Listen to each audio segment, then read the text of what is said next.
ছাত্র সংসদ নির্বাচনগুলোতে হিজাবি নিকাবি যে স্টুডেন্টরা আছে তারা প্রচুর ভোট পেয়ে আসলে প্রতিনিধি নির্বাচিত হয়েছে। এক শ্রেণীর মানুষ কোনোভাবেই মানতে পারছে না যে শিক্ষার্থীরা তাদেরকে নির্বাচন করেছে।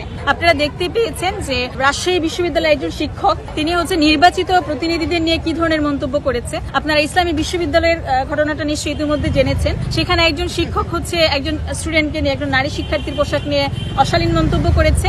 আপনি একটু আগেই বললেন বাসে ঘটে যাওয়া সেই ঘটনা, এবং আমরা আরো দেখি যে রাজনৈতিকভাবেও আসলে নারীরা নানা ধরনের নিপীড়নের শিকার হচ্ছে। আমরা গ্রাম পর্যায়ে এরকম অনেক ঘটনা শুনেছি যে অনেক নারী রাজনীতিবিদরা তাদের সমাবেশ বা তাদের প্রোগ্রাম চলাকালীন সময়ে অন্য প্রতিপক্ষদের দ্বারা আক্রান্ত হয়েছে। এবং সব ক্ষেত্রে আসলে যেটা আমরা দেখতে পাই, এমনকি আপনি যদি আজকের যে ভিকটিম আমাদের নাফিসা সামিয়া মাইশা, তার কমেন্ট বক্সটা একটু চেক করলে আপনি বুঝতে পারবেন যে আসলে আমাদের নারীরা আসলে কি ধরনের সমাজে বাস করছে, এবং এইটা একজন নারীর জন্য ট্রমাটাইজ অবস্থায় থাকে। এবং লিটারালি আমি যখন বের হই তখন আমিও আসলে ভয়ে থাকি যে আমি আসলে নিরাপদে আমার জায়গায় ফিরে যেতে পারবো কিনা। এবং খুবই অত্যন্ত দুঃখ না, আমি সে ক্রোধের সাথে বলতে চাচ্ছি যে অন্তর্বর্তীকালীন সরকারের কাছে আসলে আমাদের যে চাওয়া পাওয়া ছিল তারা তার সিকিভাগও পূরণ করতে পারে নাই। প্রত্যেকটা ঘটনায় আমরা প্রতিবাদ জানাচ্ছি, নানা জায়গা থেকে প্রতিবাদ হচ্ছে, নানা কিছু হচ্ছে, কিন্তু প্রশাসন থেকে কোনো ধরনের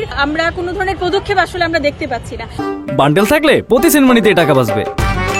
বিকাশ সেনমানি বান্ডেল কিনে জিতুন প্রতি লেনদেনে। দেখেন, একটা বিশ্ববিদ্যালয় এলাকা, এখানে কয়দিন পর পর আসলে ক্লাসে শিক্ষার্থীরা হেনস্থার শিকার হচ্ছে শিক্ষকদের দ্বারা, কখনো স্টুডেন্টদের দ্বারা, কখনো বাইরের মানুষদের দ্বারা। অথচ বিশ্ববিদ্যালয়ের কোনো নিজস্ব নীতিমালা নেই, এমনকি সিসিটিভি ফুটেজ পর্যন্ত তারা আমাদের সংগ্রহ করে দিতে পারে নাই। এতদিন ধরে বাংলাদেশে যে এস্টাবলিশমেন্ট করার চেষ্টা করা হয়েছে, যে প্রগতিশীলতা বলতে আসলে এক ধরনের ড্রেসকে আসলে অ্যাড্রেস করা হতো, যে এই ধরনের ড্রেস ছাড়া আসলে প্রগতিশীলতার জায়গায় যাওয়া যায় না বা স্টুডেন্টের প্রতিনিধিত্ব করার জায়গায় যাওয়া যায় না। এবং আপনারা দেখে থাকবেন যে জুলাই গণ অভ্যুত্থানের মধ্য দিয়ে আসলে আমরা বলতে আমি হিজাবি নিকাবি যারা আছে তাদেরকে বলতে চাচ্ছি যে তারা আসলে সামনে আসার সুযোগটা পেয়েছে। এর আগে আসলে আমাদের মতো নারীদের উপস্থিতিটা খুবই কম ছিল। এবং আপনারা এখনো দেখে থাকবেন যে মেইনস্ট্রিম মিডিয়া আসলে আমাদের কোনো ধরনের প্রোগ্রাম তেমন একটা কভার করা হয় না, এবং অনেক জায়গায় আমরা সেই জায়গাটা এখনো পাচ্ছি না। সেই জায়গায় ছাত্র সংসদ নির্বাচনগুলোতে আপনারা প্রত্যেকটা বিশ্ববিদ্যালয়ে দেখবেন যে হিজাবি নিকাবি যে স্টুডেন্টরা আছে তারা প্রচুর ভোট পেয়ে আসলে প্রতিনিধি নির্বাচিত হয়েছে।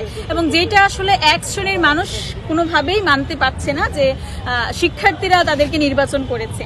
এবং সেই আক্রোশ থেকে তারা আসলে হিজাব এবং নিকাবের বিরুদ্ধে তাদের যে আক্রোশ, সেটার প্রতিফলনই তারা ঘটাচ্ছে। এবং এটা আমরা আগেও দেখতে পেয়েছি।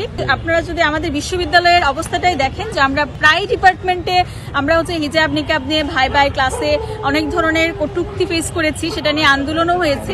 কিন্তু যেহেতু তখন আমরা একটা ফেসিস্ট রেজিমে ছিলাম, তখন আসলে আমরা সেভাবে সাংবাদিকদের কাছে পৌঁছাতে পারিনি, আমরা দৃশ্যমান কোনো পদক্ষেপ আসলে সেভাবে নিতে পারি নাই। সেইটা এখন হয়তো আমরা কথা বলতে পারছি, এজন্য সেটা কিছুটা সামনে আসছে। কিন্তু যেহেতু আমরা সব জায়গায় আসলে আমাদের সেই প্রতিনিধিত্বটা আমরা এখনো সেই পরিবেশটা আসলে আমরা এখনো পাচ্ছি না। এবং ক্রমাগত ভাবে হিজাব নিকাবের উপর আক্রমণটা করা হচ্ছে, এবং এটার মাধ্যমে দেশকে অস্থিতিশীল করার একটা চক্রান্ত করা হচ্ছে, এবং মার্জিনালাইজড করার একটা চেষ্টা করা হচ্ছে, যে হিজাবি নিকাবি মেয়েদের যে মেইনস্ট্রিম জায়গায় আসতে পারে। বা দেখেন, ছাত্র সংসদ নির্বাচনগুলোতে শুধু হিজাবি মেয়েরা ভোট দেয় নাই, সেখানে নন হিজাবি এমনকি অমুসলিম মেয়েরাও কিন্তু ভোট দিয়েছে, এবং সবার ভোটেই তারা নির্বাচিত হয়েছে। তারপরেও প্রত্যেকটা ক্যাম্পাসে আমরা দেখেছি যে নির্বাচন এবং নির্বাচন পরবর্তীকালীন সময়ে এই নির্বাচিত প্রতিনিধিরা নানা ধরনের কটূক্তি এবং হেনস্থার শিকার হচ্ছে।